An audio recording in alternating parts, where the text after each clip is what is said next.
주의 구원의 즐거움을 내게 회복시켜 주시고 자원하는 심령을 주사 나를 붙드소서. 그리하면 내가 범죄자에게 주의 도를 가르치리니 죄인들이 주께 돌아오리이다. 생명의 아름다운 역사를 일구어가는 새벽의 기도자 거룩 여러분, 주님을 만나는 거룩함이 여러분들의 삶 안에 가슴이 벅찬 기도의 시간으로 솟아날 수 있기를 소망합니다.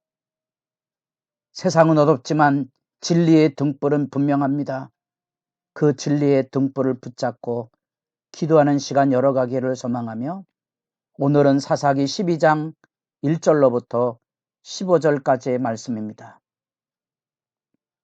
사람이 세운 사사를 통하여 전쟁의 승리가 이루어지고 어처구니 없이 자기 딸을 번제로 드리는 이 이해할 수 없는 입다의 메시지에 오늘은 더 충격적인 사건이 전개됩니다. 그것은 에브라임 지파가 시비를 걸고 이 입다가 에브라임 지파를 수렁에 몰아넣는 내전으로 치달아가고 있습니다. 자, 입다 이렇게 전체 맥락을 지금 한눈에 보고 있습니다. 여러분, 어제도 말씀드렸다시피 혼란과 혼돈의 상황이 입다의 메시지 안에 담겨져 있습니다. 사사를 사람이 세울 수 있을까? 사람이 세운 머리 되는 입다에게 하나님의 영이 부어졌다. 여러분, 동네 깡패가 교회가 이런 점에서 잘못했다고 교회의 약점이나 비리를 책망하고 야단치면 겸허히 수용할 수 있겠습니까? 더구나 깡패가 회개하고 목회자가 된다고 했을 때 그 사실을 수용할 수 있겠습니까? 우리는 혼란과 혼돈의 시기 속에 말씀을 붙들고 산다는 게 무엇인지 입다의 전체 메시지가 우리에게 그것을 질문으로 던져줍니다. 다윗은 남의 아내를 빼앗은 용서 못할 간음과 추행과 심지어 살인 교사죄입니다.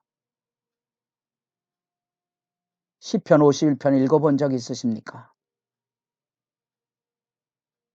용서가 무엇인지 읽어본 적 있겠습니까? 말씀을 붙들고 읽어본 적이 있습니까? 고민하셔야 될 부분들입니다. 이렇게 암몬과의 전쟁 속에 이 길르앗은 입다는 이 길르앗 지방을 지키기 위해서 위임을 받아서 에브라임과 베냐민과 유다를 다니며 아마도 자기 전쟁의 후원자를 얻었을 것입니다. 놀라운 사실은 이 입다의 전투에 참여하지 않았다는 거죠. 근데 뜻밖의 이 중부지방의 중요한 세력을 형성하고 있는 가장 강한 지파 중에 하나인 에브라임이 쫓아올라와서 이 입다의 암몬 전쟁의 승리에 대하여 시비를 걸고 있었다는 사실입니다. 그 시비를 걸어 이 입다와 오히려 에브라임이 이 암몬과의 전쟁이 아닌 자기 지파들 내에 전쟁이 일어났다는 사실과 한두 명이 아니고 4만 명이 넘는 사람들이 이 강대한 지파 에브라임에게 살해되는 고통을 겪게 되었다는 사실이지요. 그래서 여기 입다가 요단을 건너 나루토를 점령해서 이 에브라임이 시비를 걸고 왔던 사람들이 건너지 못하도록, 그렇다면 이 에브라임 지파가 강대한 세력을 가지고 입다에게 찾아왔다는 거지요. 암몬과의 싸움엔 참여하지 아니하고 여러분 머릿속에 혼란해지지 않습니까? 바로 이것이 이제 점점 입다의 메시지를 통하여서 우리가 혼란 속에서 무엇이 옳은 일인가, 하나님 앞에 어떻게 살 것인가, 역사를 어떻게 지켜볼 것인가? 세리를 부르신 예수님을 이해할 수 있을 것인가? 간음을 행한 목회자의 세례는 정당한 것인가? 이혼을 한 목회자에게 결혼 주례를 부탁할 수 있을까? 제가 너무 새벽에 어려운 얘기를 들러내는 것처럼 보이지만 우리의 삶의 현장이 그만큼 죄악에 깊이 얼룩져져서 우리가 만약에 깨어있지 않으면, 가슴이 터지도록 하나님께 부르짖지 않으면 해결할 수 없는 혼란의 문제들이 사실은 곳곳에 산재되어 있다는 사실입니다. 이 에브라임은 여호수아 때 땅을 더 많이 차지하기 위해서 여호수아를 향하여 찾아와서 시비를 걸었던 전례가 있고, 뿐 아니라 기드온의 전쟁에도 참여하지 않고 기드온의 전쟁에 참여하고 이권을 챙기기 위해서 기드온과 더불어 갈등하는 문제를 일으켰던 전력이 있습니다. 이제 입다 시대 때로 내려가면 아예 세력을 끌고 와서 자기들의 권력과 이권을 챙기는 일에 참여하기 위하여 아주 대놓고 시비를 걸고 있는 모습을 보게 됩니다. 주변 국가로 고통을 받았던 하나님의 백성이 이제는 지파 간의 고통으로 전쟁이 얼룩져가는 악화 현실들을 만나보게 됩니다. 12장 1절에 그 12 얘기를 보겠습니다. 내가 암몬 자손과 싸우러 건너갈 때 어찌하여 우리를 불러 나와 함께 가게 하지 아니하였느냐? 우리가 반드시 너와 내 집을 불사르리라. 전쟁하고 돌아온 암몬과의 전쟁에서 승리하여 하나님의 백성의 약속의 땅에 교두보를 형성해 주었던 입다를 향하여 전혀 이해할 수 없는 시비입니다.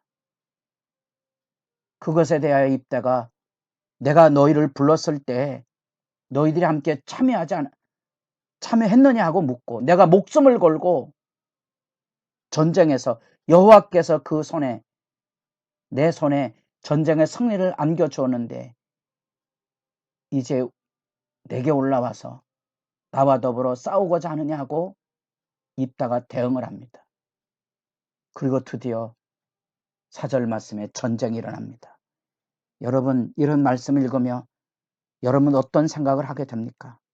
아까 제가 서두에 자서 혼란한 이야기를 한 이유가 있다면, 우리가 만약에 깨어있지 않으면 마음에 하나님의 진리를 향한 참회와 진리에 대한 열망과 주님의 뜻대로 살고자 하는 결단이 없이는 이 같은 일이 우리들의 일상에서 자연스럽게 자행될 수 있다는 사실입니다. 부부간에 서로 잘 살기 위해 다툰다는 말을 여러분들은 어떻게 이해하고 있는가? 그래서 부부간에 상처가 없으십니까? 순수한 사랑을 보존해 가고 있습니까? 조금 더 문제를 확산시켜 가보면, 여러분 교회 안에서 왜 분쟁과 다툼이 있습니까? 주님을 사랑하는 겁니까? 주님의 뜻을 위한 겁니까? 우리가 무엇이 옳은지 그른지를 우리 시대 안에도 사실은 혼란과 혼돈 속에 헤매고 있다는 사실을 여러분 좀 겸비 꿇어 엎드려서 주님 앞에 지혜를 구해야 될 것입니다. 그러면 여기 이제 소사사들이 등장하는데, 입삼과 엘론, 압돈이 이어지지만 이들이 7년, 10년, 8년 동안 그 땅에 평화를 가져왔지만, 여러분 이 입삼 같은 사람은 아들과 딸이 각각 30명씩이라. 기드온 때 야일을 생각하게 되죠. 기드온에 이어서 들려지는 이 야일의 이야기 혼란스럽습니다. 더구나 이 야일은 길르앗 지방 안에 자리를 잡고 있는데, 전쟁이 일어났을 때 위기 순간에 장로들이 이 야일의 자녀들을 찾지 않았다는 것. 30성읍에나 됐는데, 더구나 입산 때 나가면 더 가관인 것은 일부 다처위에도 정략 결혼을 하고 있다는 사실입니다. 이방인들에게서 며느리와 사위를 삼고 있는 모습이 되었다는 거죠. 그냥 그 말만 나옵니다. 여러분, 입사 냅돈, 엘로 납돈을 이어지면서 사사들조차도 부와 견세를 누리는 세상의 풍조에 길들여 가고 있음을 이렇게 단적으로 고발을 해주고 있다는 사실입니다. 하나님 앞에 일해야 될 하나님의 사람들이 하나님의 눈에는 부와 권세를 탐하는 것 외에는 다른 것을 언급할 수 없는 상황이 되었다는 사실입니다. 말씀을 이해하십니까? 하나님의 말씀을 이해하십니까? 믿음의 큰 일을 이룬다고 해서 우리가 흔히 말하는 성령의 능력과 치유의 능력을 행한다고 해서 심지어 주님의 교회를 위하여 내몰 불사른 것처럼 충성한다 할지라도 뭐가 없으면요? 사랑이 없으면, 영혼에 대한 긍휼의 마음이 없다면 거짓될 확률이 높다는 사실입니다. 그 실체적인 역사를 우리가 지금 이 입다의 메시지 앞에 듣게 됩니다. 하나님의 부르심을 받고 하나님께서 주시는 은혜로 언약의 땅을 선물로 받았는데 이제는 지파들끼리 형제들끼리 상속 때문에 칼부림을 하고 있는 막장 드라마가 여기 펼쳐져 있고요. 이제 하나님 앞에 부름받아 사역을 할 사사들의 부르심의 행적이 그저 부와 권세를 탐하는 것으로 끝나고 있다는 그 사실 앞에